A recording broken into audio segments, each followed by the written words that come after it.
Good evening, welcome to Have I Got News For You? I'm Steph McGovern. In the news this week, in London, at a matinee performance of Magic Mike XXL, dancers report being put off by two women on a leaving do in the front row.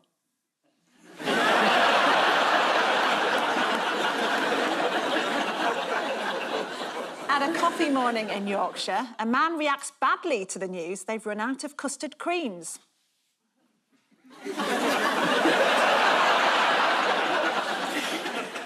And at the end of a tough few days in Westminster, Jeremy Hunt celebrates keeping his job as Chancellor with a relaxing evening at his local TGI Fridays.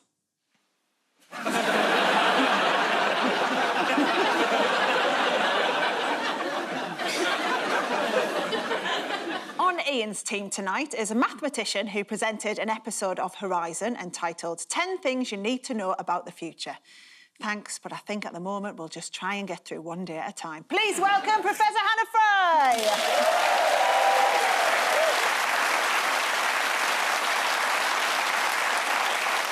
On Paul's team tonight is a Scottish comedian who is blind, which means that he's just about the only person in Glasgow who you can't greet with the words, "See you, Jimmy."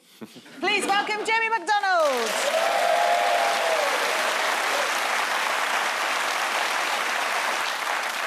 So we begin with the bigger news stories of the week. Ian and Hannah, take a look at this. Ah, that's Liz Truss leaving. She's very happy. Not as happy as us. This week's Prime Minister? Yep, 5 minutes I've got. Jacob Rees-Mogg, no entry. We're not even thinking about it. Rishi there's just heard that Boris's interior designer's free. Quite a visual show. Yes, it's visual, isn't it? So we've got another Prime Minister. Yeah. And I think this programme goes out in time for that to be an accurate statement. It's a nice change for us. I noticed that, the Queen, the longest reigning monarch, coincided with the shortest Prime Minister term. And if every Prime Minister under the Queen had lasted the same length of time as Liz Truss, she would have had 560 Prime Ministers.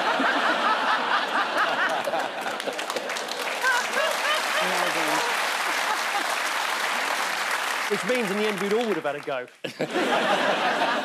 Would you like to see Rishi's moment of triumph? Yeah. Yes. Now, watch how enthusiastically he thanks all those people who mean so much to him. And Matt Hancock.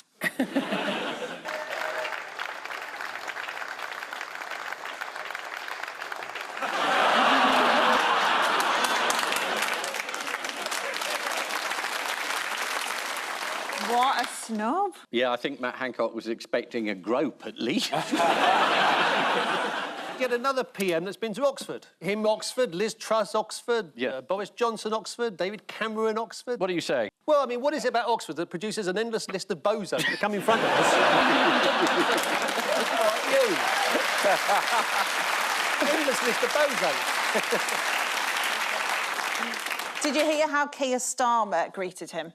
He congratulated him, didn't he? Yeah, he said in Rishi Sunak's first Prime Minister's question time, the only time he ran in a competitive election, he got trounced by the former Prime Minister, who herself got beaten by a lettuce.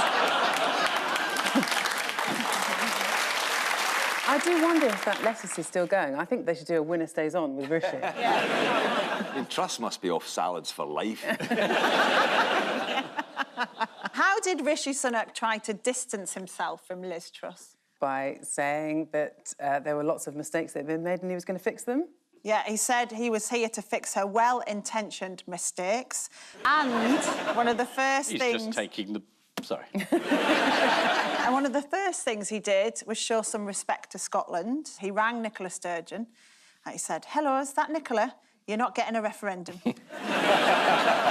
What did you think, by the way? Because obviously Rishi rang Nicola Sturgeon, Liz Truss didn't. I don't know if Liz knew how to use a phone. I mean, she was only in office for like 45 days, right? Which isn't even enough time to get a broadband appointment. So I strongly suspect that the reason that she was doing all of this because she just didn't have any internet access to the news. Rishi's quite a lot different from Liz Truss, although they apparently share the same programmer. Have a look at this. And I will work day in, day out to deliver for the British people.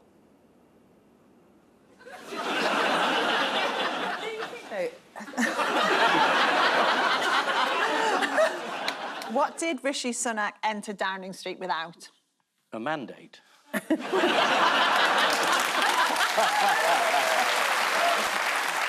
He went in without his wife. Boris Johnson did that repeatedly. Is it because he tried to explain to her what a flat was and she was like, I'm not having any of it? The big Boris bounce back didn't happen. Why did he withdraw if he had enough MPs to nominate him? He interrupted a holiday in the Caribbean to come back to announce this wasn't the right time for him to be Prime Minister. Who got into trouble for laughing about it? It was a BBC presenter, wasn't it? She was yes. taken off the air for being gleeful about Yes. it. I think gleeful is actually quite a balanced response. Ecstatic is sort of the correct response. Yeah, the BBC's Martine Croxall on the late-night BBC newspaper review. He assures not long after the news of Boris's withdrawal broke. Well, this is all very exciting, isn't it? Hello and welcome to our look ahead to what the papers will be bringing us tomorrow. Am I allowed to be this gleeful? Well, I am.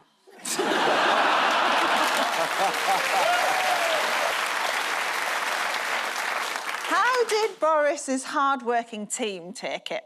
They were quite cross. Yeah. Because he didn't tell a lot of them. The political website quoted one staffer saying, if I see him, he better hope he's got a quick flight back to the Dominican Republic. What a complete and utter to march up to people like that and say, oh, yeah, it's definitely happening. Was that his wife? What about the new cabinet? Is it a gathering of all the talents together or the same old rubbish? Gov's back, Raab's back. I thought it was quite nice for him to find a seat around the table for Dominic Raab. It's like the one in the corner with the colouring pencils. Yeah, I think it's difficult announcing a cabinet of all the talents when you have none to draw. But there's no Rees-Mogg there, so we have to count small blessings. Yeah. He's gone back to haunting Ebenezer Scrooge, I think. He resigned shortly before he was sacked. Yeah, we've got his resignation letter here. It's written in Latin. It's like an extraction of the Bible. What do Liz Truss and Boris Johnson get now? 150 grand a year? Yeah. She still gets her honours list, though. Oh, yes. And the only people I think that's done her some great service are her removal men. They are both entitled to £115,000 in parachute payments to help them adjust to normal life. We still haven't actually heard the outcome of Boris Johnson's honours list. No, well, he tried to give honours to his friends, and Liz Truss can't really do that because she doesn't have any. So we still don't know if we'll see Lady Nadine or not, do we? But what's she been up to this week? She took over from Piers Morgan's TV show. She went on holiday, and it didn't go well. Yeah, Nadine Dorries has been sitting in for Piers Morgan's smash hit talk TV show. Piers Morgan Unwatched. Oh, really? I think that's very unfair.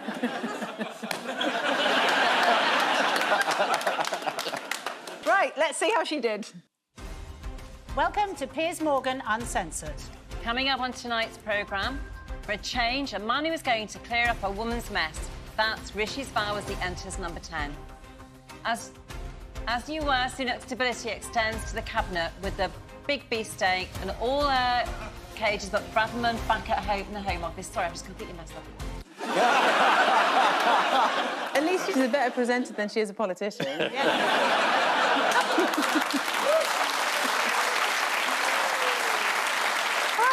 this is the news that Rishi Sunak is this week's Prime Minister.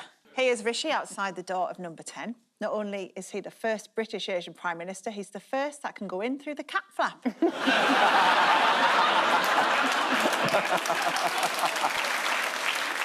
Jacob Rees-Mogg dated his resignation letter St Crispin's Day, which is apt because St Crispin is the patron saint of cobblers.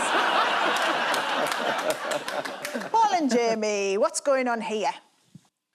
Shall I describe what's happening? I could have a guess. Yeah.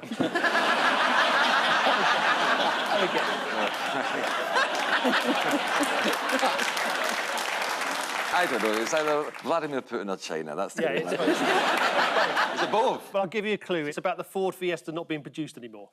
Oh, Xi Jinping just bought one. Yeah, he's just bought one. He's just bought one. Oh, no. So, yeah, the Ford Fiesta's no longer being produced. Yeah. This is the news that after 46 years, Ford are scrapping the Fiesta. Who's really upset about it? The Ford Fiesta Appreciation Club. Yeah. The FFAP. Yeah. The RNIB. Yeah. Yeah, not far off. The Sun's motoring correspondent, Rob Gill, was particularly upset. Was he? Yeah, he wrote this in an article. Like many of you, my first car was a Fiesta. It was the first car where I folded the seats flat. If you know what I mean. Maybe he meant more like this. A car that's easier to park and a pleasant, airy interior. There's somewhere for odds and ends, somewhere for maps and books, and with the back seat folded down, even somewhere for the kitchen sink. Who's this, and what did he have to say about the Ford Fiesta this week? Vladimir Putin. Yeah, Vladimir Putin. Spot on. Spot on. That's George Williams. It's Nick Mills. Oh. Ah, yeah, the well-known George Williams lookalike. Yeah, it's Nick Mills, and according to The Sun, he's Yeah. the UK's premier Fiesta expert. Yeah. Sky News described the Fiesta as a British icon, but just how British is it? Fiesta's a Spanish word, isn't it? Yeah. Ford's an American word. It's an American-Spanish car. The chair was invented in China. Yeah. People were standing up for thousands of years. Or sitting on the ground. Yeah. Somebody said there's got to be a happy medium. Yeah. As The Guardian revealed, it was invented in America, Yeah. it's made in Germany, and it's got a Spanish name. Yeah. Yeah. Although I thought it was named after a porn mag. I thought I recognised your face. It wasn't my face you were looking at, was it? I was trying to be polite. In other motor-related news, how are white van men changing? They're getting into more yoga and healthy eating. Yeah, you're right. The white van man stereotype is changing, with reports that 20% would choose avocado on toast over a fry-up. Ian, what would you eat if you were a white van driver? There's a marvellous bar, isn't there, called a Yorkie?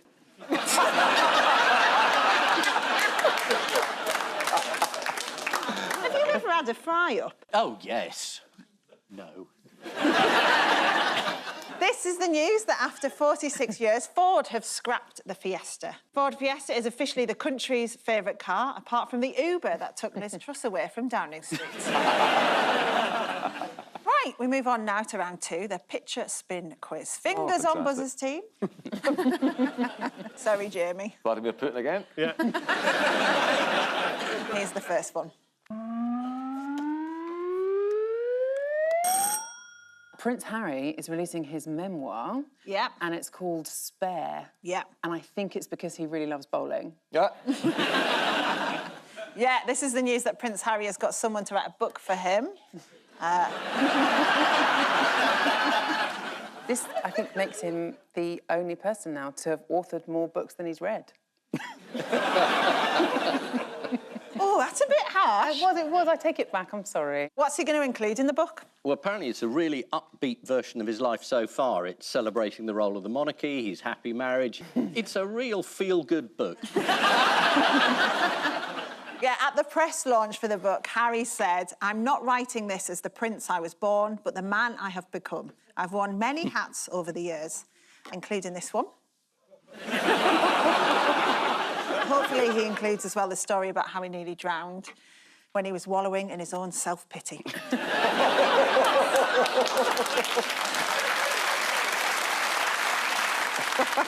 You said I was hard. Yeah. Right, in other royal news, Yeah. why is the House of Lords poking its nose into Charles's business? Oh, this is over who takes over, if Charles is ill or Yeah. away. And at the moment, it's Harry and Prince Andrew, which is obviously not entirely satisfactory. What do you mean if King Charles is away? If there's official business to do, like waving, Yeah. should do it the way Saddam Hussein used to do it. Just get a load of lookalikes. Yeah, exactly. And that boy was opening 8 community centres simultaneously. According to the BBC, the issue was brought up in the House of Lords as a historic first after being raised by a Viscount, which is quite a moment, I guess, to hear from a talking biscuit. Yeah. My favourite joke of the show so far. Who are the 5 royal stand-ins and why are they a problem? Who are they? They're Alan Titchmarsh. Phil and Holly.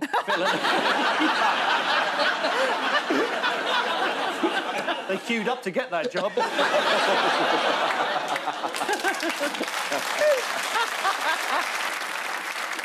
Camilla, William and Beatrice are 3 of them, but obviously the real issue is the other 2, Andrew and Harry. What unfortunate incident befell one of Charles's royal stand-ins this week? Oh, is this the Madame Tussauds story? Yes. King Charles's waxwork in Madame Tussauds was targeted by climate change protesters. Let's have a look. The time for words has moved to the time for action. Ladies and gentlemen. Who still goes to look at waxwork likenesses? I always think that, but there's always a massive queue Yeah. outside it, isn't there? Yeah. No, they're not real people. Ah. That's them stock taking. Just Stop Oil are now into their 26th day of civil unrest. It's not going that well, especially compared to the success of Just Stop Gas, which Putin managed to do in just 5 minutes. Right, fingers on buzzers. Here's the next one.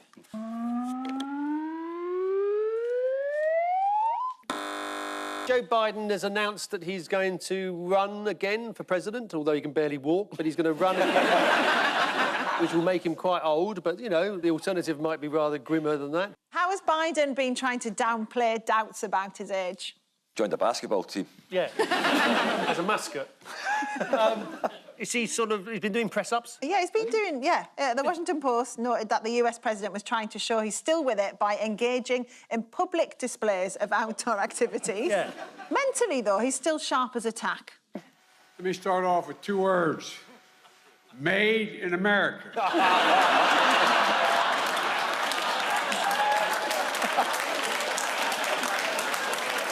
Oh, dear. Biden said the voters were right to be concerned about his health, adding that he could drop dead tomorrow. I mean, I've heard better campaign slogans. Yeah. Vote for me today.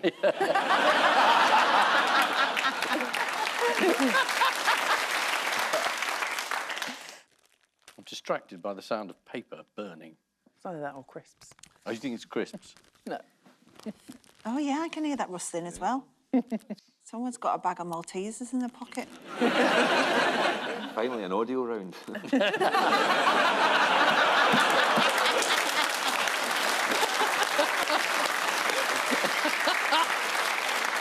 And the question is, what flavour crisps are they? Time now for the odd one out round. Just one between you this week. Alan Titchmarsh, Boris Becker, David Dimbleby and Macbeth. OK, so Boris Becker's in jail. He's in jail, yeah. Tax Yep, evasion. Tax evasion. He's not got his job. Is it to do with jobs? 'Cause No. Is it about murdering all the people in front of you in line to the throne? Well, but who's David Dimbleby murdered? I'll give you a clue. Yeah, go on then. It's quiet round their house. David Dimbleby said he didn't have many friends. Oh, yeah. Of course, Macbeth, he didn't have many friends at all. Boris Becker has got one friend who he's sharing a cell with.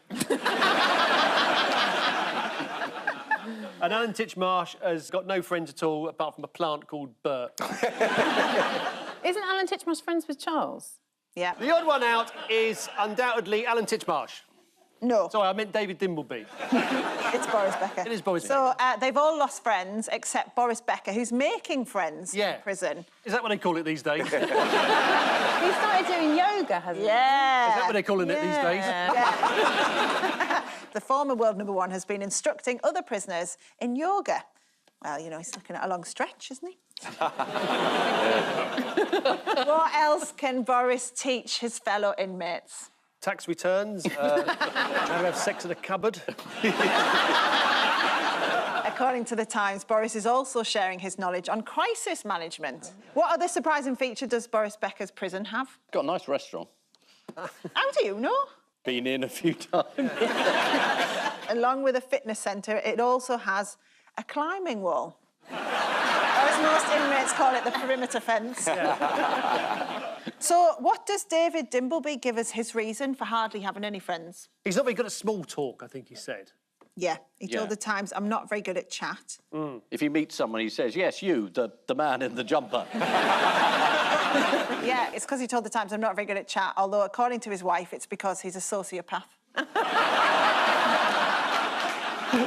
So who is Alan Titchmarsh worried about losing as a friend? Charles. Charles. Yeah, this week the celebrity gardener has revealed he's worried about his friendship with King Charles.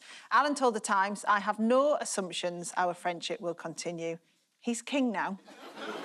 Do you think Charles views this relationship in the same way as Alex? Oh, my God, it's fucking Titchmarsh. What was Alan's last and possibly final encounter with King Charles? Was he on the bus during the Jubilee? No, the night before the Queen passed away, the Yeah. Express described the two as having had an intimate dinner, after which, according to Alan, Charles entertained guests by playing jaunty Scottish airs on a penny whistle. That's actually him calling the guards to get him out, isn't it? That's the signal. I bet the paper First wasn't I'm very playing the welcome. penny whistle, just chuck the bugger out. Chuck him out. I think you should be a stand-in. You should be a councillor. Yes! I have been approached. Yeah, they've all lost friends except Boris Becker, who's said to be making friends by teaching yoga to fellow inmates. Macbeth has given us many memorable lines, including, when shall we three meet again? Most recently seen in a WhatsApp group of Boris Johnson supporters. Time now for the Missing Words round, which this week features as its guest publication, Beer, the quarterly magazine of the Campaign for Real Ale, or as the magazine's subscribers call it, the usual. We'll start with, we would like to apologise to our members for failing to what? We would like to apologise to our members for failing to apologise to our members in the last issue, which was the apology issue, but unfortunately the print has missed out the word apology, so the word apology didn't appear, but we would like to apologise to our members for failing to do that. Anything that fits. We would like to apologise to our members for failing to list every single real ale event happening in Britain. There simply isn't enough space in the magazine for them, but if you visit our website, they'll be listed there, unless you don't have a computer, in which case we apologise again. It'd have been some time before we guessed that, wouldn't it? The term real ale event covers a lot of things, from sampling some local ales at a Dorset festival to your mate Terry soiling himself in a Wetherspoons. Are you suggesting that Ian has a mate called Terry? Yeah, me and him down spoons. Have you ever been in one? Of course I have. What sort of person do you think Ian is? Have you ever had a fry-up? Have you ever been in a pub? Yeah, but his answers are always no, so, like, I'm onto something here. I was in a spoons the other night. What did you drink? Oh, it's a bar. Next, you can now buy what for your horses, but it will cost you what? Tupperwares, but it will cost you freezer space. You can now buy What can you buy? designer trainers for your horses, but it will cost you £1,000 per shoe. Yeah, and your mental health. Who's going to buy designer trainers for a horse? Here they are. No! This is the news that a shop called Horse Kicks will sell you designer trainers for your horse, and not, as you might have assumed, ketamine. Aren't you going to ask Ian if he's ever tried ketamine? Ian, have you ever tried ketamine? Yeah. Yes, I have. What happened? He slept through one Prime Minister. Next, man gets chip implanted in his hand that allows him to what? Masturbate furiously. It's like a blur. Says happy and excited Archbishop. Not saying which one. Thought it was to attract seagulls.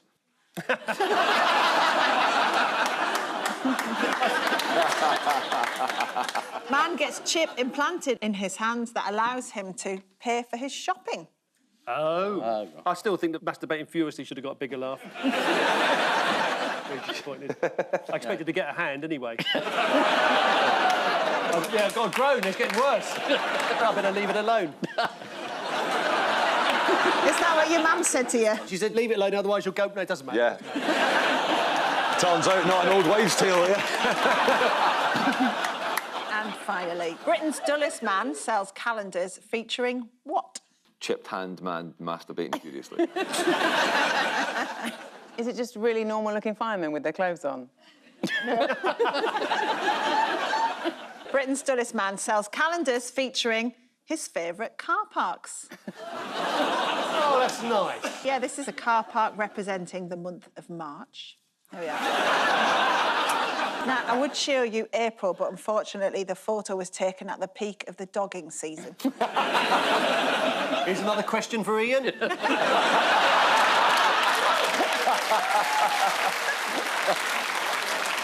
I'll answer for him. We prefer not to talk about it. So, the final scores are Ian and Hannah have 5, Paul and Jamie have 7. Well done. But before we go, there's just time for the caption competition. Ian and Hannah, you've got this. Well, it's 2 clowns that aren't in government. Don't look now, but Jacob Rees-Mogg has just walked in. Has he? Yeah. Sorry, it's the caption. Paul and Jamie, get this. Somebody's whispered in Joe Biden's ear. That's not a urinal, Joe.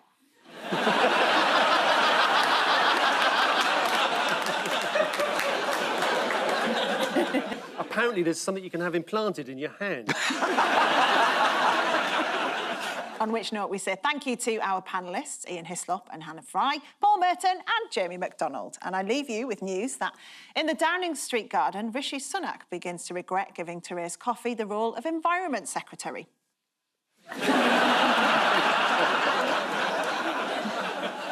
More disappointment for Kwasi Kwarteng after he decided to ignore his architect's advice and design his new house himself. And the intensity of the new BMW heated seats takes one man by surprise as he starts to feel his buttock implants melting. Good night.